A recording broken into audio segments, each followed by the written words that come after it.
The content in this video is based on factual, real-life events and public records. All opinions expressed are for educational and documentary purposes only. Viewer discretion is advised, as some scenes may depict sensitive content. This video is intended for informative purposes and complies with YouTube's guidelines. This documentary takes you deep inside Europe's maximum security prisons. Places like HMP Belmarsh in the UK, Fleury-Mérogis in France, Stammheim Prison in Germany, and Italy's infamous 41 bis isolation units. These institutions hold terrorists, organized crime bosses, mass murderers, and gang leaders. Men considered too dangerous for society, and sometimes too dangerous for each other. Governments describe these prisons as modern, controlled, and rehabilitative. But inspection reports, lawsuits, and leaked documents tell a darker story. One of overcrowding, corruption, psychological breakdowns, violence, and silent power struggles. For viewers in the United States, Canada, Europe, and beyond who follow real prison crime stories, hidden systems, and institutional secrets, this film reveals a disturbing truth. Maximum security prisons don't just contain violence. Sometimes they create it. Stay with us, because what happens behind these gates is rarely seen and never simple. If you enjoy real, gripping prison documentaries and true stories, don't forget to like this video, leave a comment, and share it with your friends and family. Hit that subscribe button and turn on notifications so you never miss more shocking and exclusive content. HMP Belmarsh, United Kingdom Britain's prison of silence. HMP Belmarsh was built to hold the people Britain feared most. Terror suspects, organized crime figures, violent repeat offenders, men the system decided could not be trusted anywhere else. Officially, it's called a Category A prison, the highest security level in the UK. Unofficially, among inmates and guards, it's known as Britain's Guantanamo. From the outside, Belmarsh looks controlled. High concrete walls, layers of razor wire, guard towers positioned to eliminate blind spots. But control is only the image. Inside, the reality is quieter, heavier, and far more dangerous. Because here, violence doesn't always explode. Sometimes it slowly suffocates. Inmates arriving at Belmarsh quickly learn one rule: nothing happens fast here. Doors don't open when you ask. Requests don't move unless pressure is applied. Time stretches. Minutes bleed into hours. Days blur into months.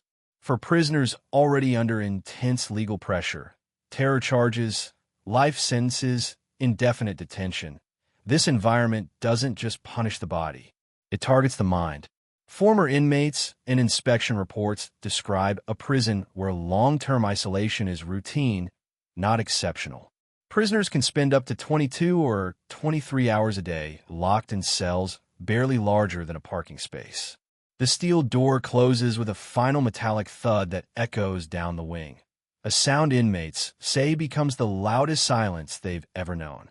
Many of the men held here carry visible histories on their skin. Gang symbols, criminal codes, faces inked with allegiance and defiance. Tattoos that once meant power on the streets now mean nothing behind Belmarsh's doors. Inside, identity is stripped down to a number, a cell, and a schedule controlled entirely by someone else. Yet despite the tight security, Belmarsh has struggled for years with overcrowding and understaffing. UK prison inspectors have repeatedly warned that the prison operates beyond safe limits. Guards are stretched thin. Experienced officers leave faster than they can be replaced. New staff arrive unprepared for the psychological pressure of managing men who have nothing left to lose. This imbalance creates cracks, and inmates notice them immediately. Behind locked doors, illicit economies thrive. Drugs make their way inside through corrupt contacts, drones, or compromised visitors. Debts form quietly. Threats are whispered through vents and exercise yards. Violence doesn't always announce itself with riots. Sometimes it happens suddenly, in blind spots, in stairwells, or behind cell doors moments after cameras swivel away. In 2019 and 2020, internal reports and media investigations revealed a disturbing rise in assaults on both inmates and staff at Belmarsh. Prisoners attacked officers with improvised weapons. Guards admitted they often hesitated to intervene, fearing retaliation or being overwhelmed. Control, once absolute, became fragile. But the most devastating damage at Belmarsh isn't always physical. It's psychological. Mental health professionals have warned that prolonged isolation inside high-security environments like Belmarsh leads to hallucinations, paranoia, anxiety disorders, and emotional collapse. Prisoners speak of talking to walls, of losing track of time, of becoming afraid of human interaction because isolation rewires how the brain processes contact. Some inmates deteriorated so visibly that guards documented extreme behavior, screaming for hours, refusing food, smearing walls, or sitting motionless for days. These are not men faking illness. These were documented cases later cited in legal challenges and human rights complaints. And yet, the system continued. Belmarsh became internationally known when high-profile detainees drew global attention to its conditions. Court filings and watchdog reports described excessive lockdowns, broken mental health support, and a culture where security concerns routinely overrode basic care. Officials responded with statements emphasizing risk management and national safety. But inside the wings, inmates saw it differently. They described a place where hope quietly disappears, where legal cases drag on endlessly, where contact with family is restricted, monitored, and sometimes cut off entirely for security reasons. Visits, when allowed, are conducted under constant surveillance. Conversations are limited. Touch is forbidden. The message is clear. The outside world is not meant to feel real anymore. Guards, too, are caught in this system. Former officers have spoken anonymously about the toll Belmarsh takes on staff. Long shifts, constant alertness, the pressure of supervising inmates labeled high risk, while lacking resources to manage them properly. Some admitted they emotionally shut down just to survive the job. Others left after witnessing suicides, breakdowns, or assaults they couldn't prevent. By the early 2020s, Belmarsh symbolized a growing contradiction in European corrections. A prison praised for order, yet struggling with chaos beneath the surface. A system described as humane, yet increasingly reliant on isolation, surveillance, and psychological pressure. And Belmarsh is not unique. It is only the beginning. Because while Britain wrestles with overcrowding and silence, France's largest prison faces a different threat altogether. One where control doesn't come from isolation, but from the inmates themselves. And in the next chapter, we go inside Fleury-Mérogis, where gangs didn't just survive the system. They learned how to run it. Fleury-Mérogis, France when gangs control the inside. If Belmarsh is a prison of silence, Fleury-Mérogis is a prison of noise, not always loud but constant. Whispers through vents. Messages passed in coded glances. Orders that never come from guards, yet are always obeyed. Located just outside Paris, Fleury-Mérogis is the largest prison in Europe. At times, it has held more than 4,000 inmates inside a complex never designed for that scale. Officially, it is divided into units: remand prisoners, sentenced inmates, juveniles, women. Unofficially, it is divided by gang lines, ethnic alliances, street hierarchies, and criminal reputation. From the moment new prisoners arrive, they are assessed, not by staff but by other inmates. What neighborhood did you come from? Who do you know on the outside? What's tattooed on your skin, and what does it mean? At Fleury-Mérogis, tattoos are more than decoration. They are credentials. Gang symbols, coded numbers, faces of lost friends, street slogans inked across necks and arms. These markings quietly determine where you can sit, who you can talk to, and whether you are protected or targeted. French prison watchdogs and investigative journalists have repeatedly warned that gang influence inside Fleury-Mérogis rivals official authority. Entire wings have been informally controlled by dominant groups involved in drug trafficking, armed robbery networks, and organized street gangs tied to Paris suburbs and Marseille crime families. Guards know this, and in many cases, they work around it.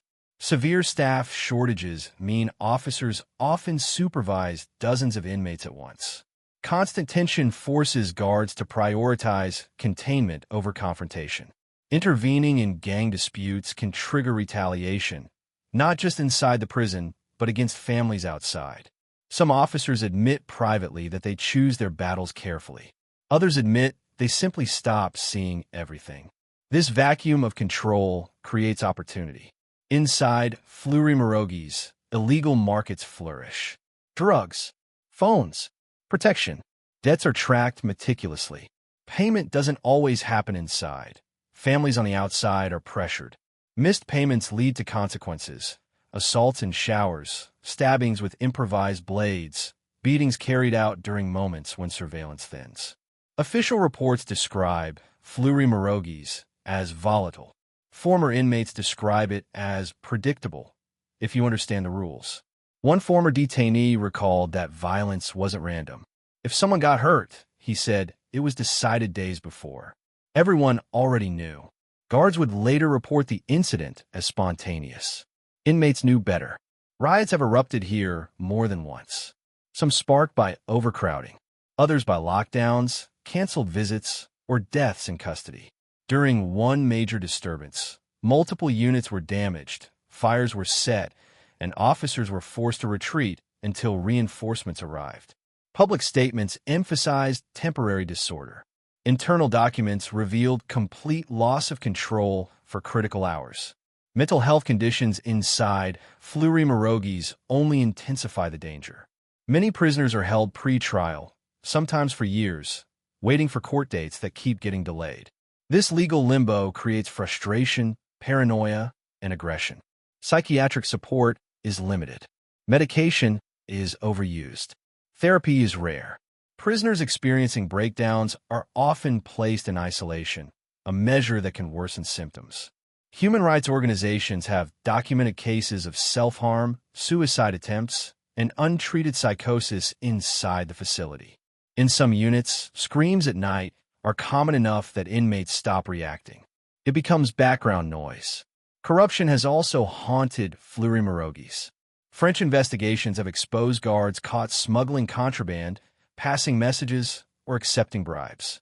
Most officers do their jobs under impossible conditions, but it only takes a few compromised staff members to destabilize an entire wing. Gangs exploit these weaknesses relentlessly, using intimidation or money to maintain their advantage. And yet, Fleury-Mérogis is often described publicly as a failure of infrastructure, not intent. Officials cite aging buildings, budget constraints, and overcrowded courts. All of that is true, but inmates see something else. They see a system that unintentionally rewards organization and brutality. A place where those willing to enforce rules through violence gain power. Where silence protects you and speaking out marks you. Even guards admit that transfers are sometimes used to manage gang leaders, moving problems instead of solving them. A dominant figure removed from Fleury-Mérogis often reappears in another prison, where the cycle begins again. For European audiences, Fleury-Mérogis exposes the darker side of a system praised for rehabilitation. For viewers in the United States and Canada, it reveals a familiar pattern: overcrowding, gang control, institutional fatigue, problems that cross borders easily. But France's prison crisis is not only about chaos. In Germany, maximum security takes a different form. Fewer gangs, less noise, more control. And yet, at Stammheim Prison, history proves that even the most controlled environments can become symbols of radicalization, rebellion, and long-term psychological warfare. Stammheim Prison, Germany, containing extremism. Stammheim Prison was never meant to be famous, but history forced it into the spotlight. Located in Stuttgart, Stammheim is one of Germany's most secure correctional facilities, a prison designed not just to contain violence, but to contain ideology. Its name became synonymous with extremism during the 1970s, when members of the Red Army faction, RAF, Germany's most notorious domestic terror group, were held and tried there under extraordinary security measures. The state believed that by isolating radical leaders, it could dismantle the movement. What followed instead became one of the most controversial chapters in European prison history. Stammheim was transformed into a fortress. Courtrooms were built inside the prison. Communication was restricted to the extreme. Cells were constantly monitored. Inmates were kept apart, denied contact, and watched for every movement.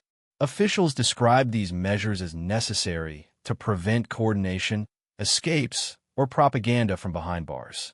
But critics described something else entirely. They called it psychological warfare.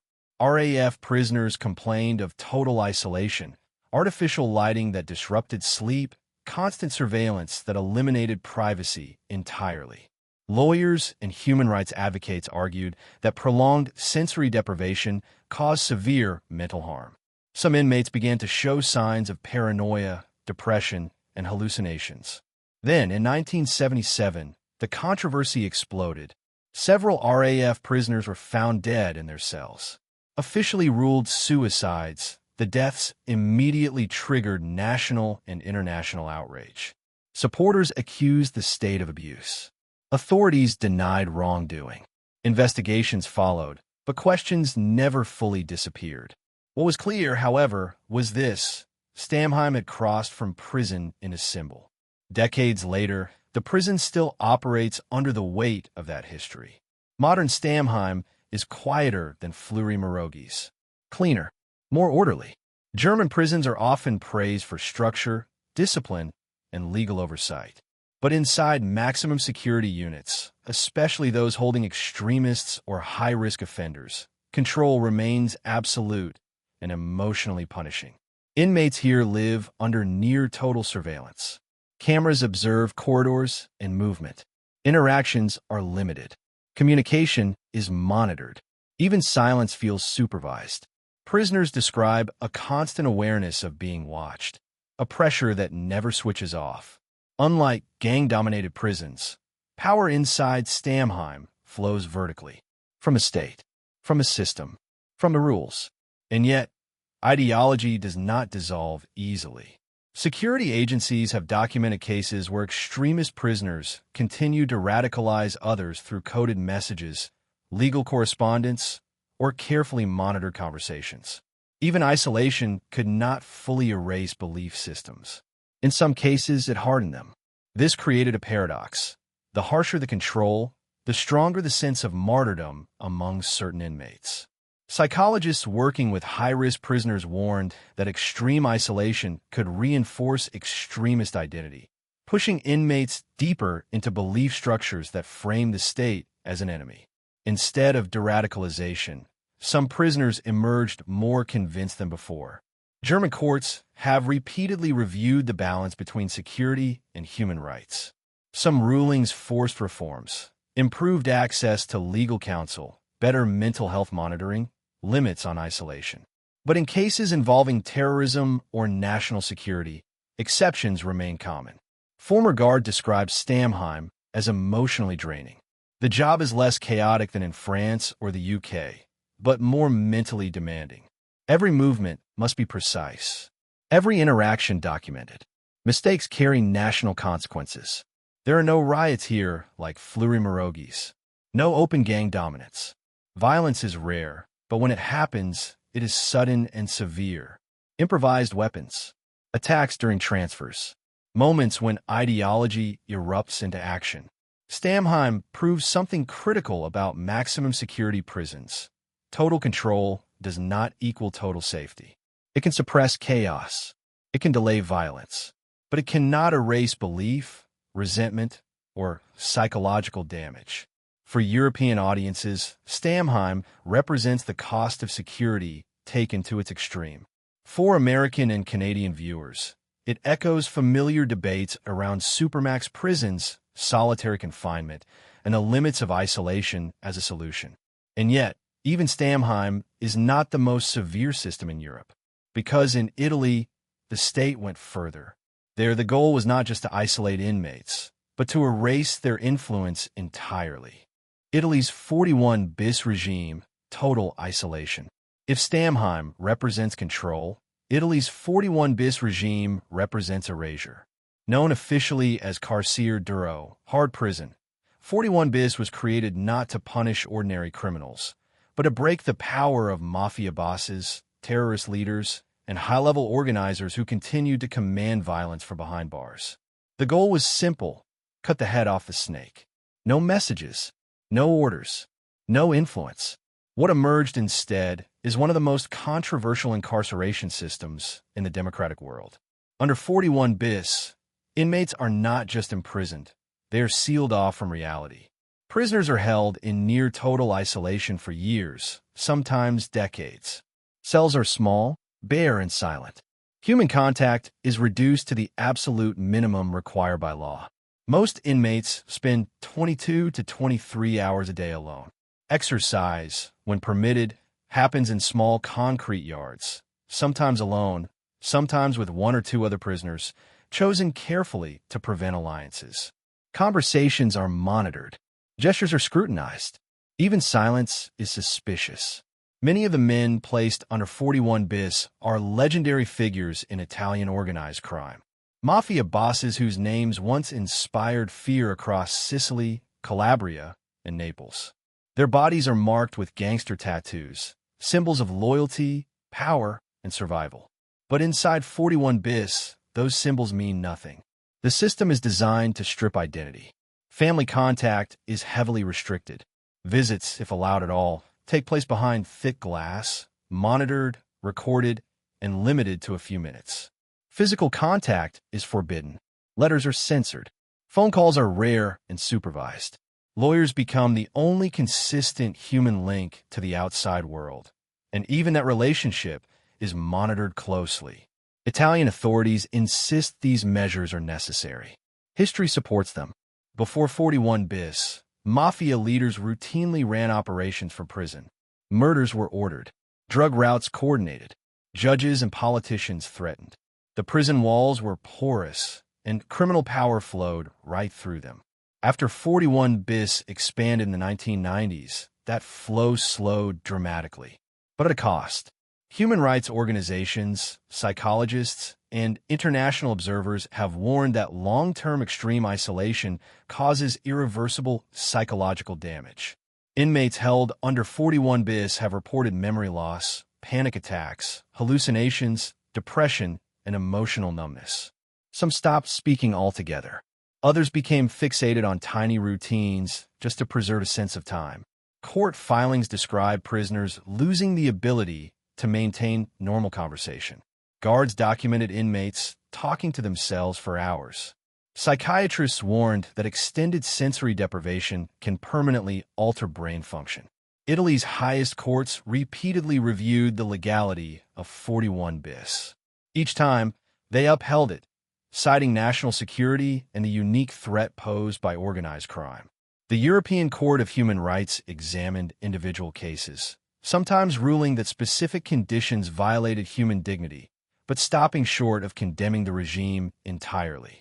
This legal gray zone is where 41 bis survives.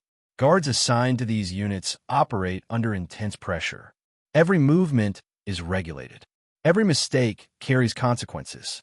Officers describe the job as emotionally brutal, enforcing silence day after day, watching men decay mentally while being told it is necessary for public safety. Some guards justify it openly. These men destroyed lives. One officer reportedly said, "This is the only language they understand." Others admit it weighs on them. Inside 41 bis units, violence is rare, but psychological collapse is common. Hunger strikes are frequent. Prisoners refuse food for weeks or months, demanding relief from isolation. Some die in custody. Official statements describe natural causes. Families claim something else. Public opinion in Italy remains deeply divided. For victims of organized crime, 41 bis is justice, proof that the state finally took control. For critics, it represents a punishment that never ends, one that may cross the line into psychological torture. What makes 41 bis especially disturbing is its indefinite nature. Sentences are reviewed periodically, but extensions are common. Some prisoners enter the regime in middle age and grow old inside it, alone, silent, forgotten. And yet, Italian authorities argue it works. Crime bosses lose contact. Networks fracture. Power fades. But the question remains, at what human cost? Because when isolation becomes the weapon, it doesn't just target criminals. It reshapes the moral boundaries of the system itself. And as Europe confronts rising prison populations, terrorism fears, and organized crime, 41 bis is no longer just Italy's problem. It's a warning. Europe's maximum security crisis, breaking point. When you step back from Belmarsh, Fleury-Mérogis, Stammheim, and Italy's 41 bis units, a pattern becomes impossible to ignore. These prisons look different. They speak different languages. They operate under different laws. But inside the walls, the same pressures are building. Overcrowding, staff shortages, mental collapse, and a growing dependence on extreme control as a substitute for long-term solutions. European prison systems are often praised internationally, especially when compared to the United States, for being more rehabilitative, more rights-focused, more modern. And in many lower security facilities, that reputation is deserved. But maximum security prisons exist in a different universe. They're not built for rehabilitation. They are built for containment. And containment, when pushed far enough, creates its own form of instability. Across Europe, prison officers are leaving faster than governments can replace them. Internal reports show burnout, PTSD, and rising assault rates among staff. In the UK and France, officers report feeling unsupported and overwhelmed. In Germany and Italy, the pressure is quieter but relentless. Perfection is demanded in environments where human error is inevitable. When staff numbers fall, control weakens. When control weakens, inmates adapt. Gangs fill the vacuum. Ideologies harden. Black markets expand. Silence becomes survival. Meanwhile, mental health systems inside prisons lag far behind need. Inmates suffering from psychosis, trauma, or severe depression are often placed in isolation. Not because it helps them, but because the system has nowhere else to put them. Solitary confinement becomes a default response to crisis. Court rulings across Europe have acknowledged this reality. Judges have condemned prolonged lockdowns, excessive force, and inhumane conditions in specific cases. Compensation has been paid. Reforms promised. Yet the structures remain. Because maximum security prisons serve a political purpose. They reassure the public that the most dangerous people are locked away, controlled, neutralized. Any admission of failure threatens that sense of safety. So problems are managed quietly. Riots are labeled incidents. Mental breakdowns become disciplinary issues. Deaths in custody are reduced to paperwork. But the truth is now impossible to fully hide. Investigative journalists, watchdog groups, leaked reports, and former inmates have peeled back the curtain. What they reveal is not a system out of control, but a system under immense strain, stretched between public safety and human dignity. For inmates, the experience reshapes identity. Some emerge hardened, angrier, more dangerous. Others emerge broken, unable to function outside the walls. For guards, the cost is quieter but lasting. Many leave with emotional scars, carrying memories of suicides they couldn't stop, violence they barely contained, and systems that asked them to enforce rules they didn't always believe in. And for society, the question remains unresolved. If prisons are meant to protect the public, what happens when the methods used inside create more damage than they prevent? Europe's maximum security prisons are not failing in isolation. They reflect broader choices about punishment, fear, control, and how much suffering a system is willing to accept in the name of order. They are modern, they are efficient, and they are deeply human in the way they reveal what happens when fear outweighs compassion. Because behind every steel door is not just a criminal, but a test of the values we claim to defend. Europe's toughest prisons were built to keep society safe, and in many ways they succeed. But safety comes at a price. Behind every statistic is a human being. Behind every policy is a consequence. And behind every locked gate is a story the public rarely hears. These prisons don't just hold criminals.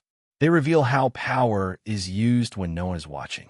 If you want to understand crime, control, corruption, and the hidden systems that shape justice across the world, this is where the truth lives.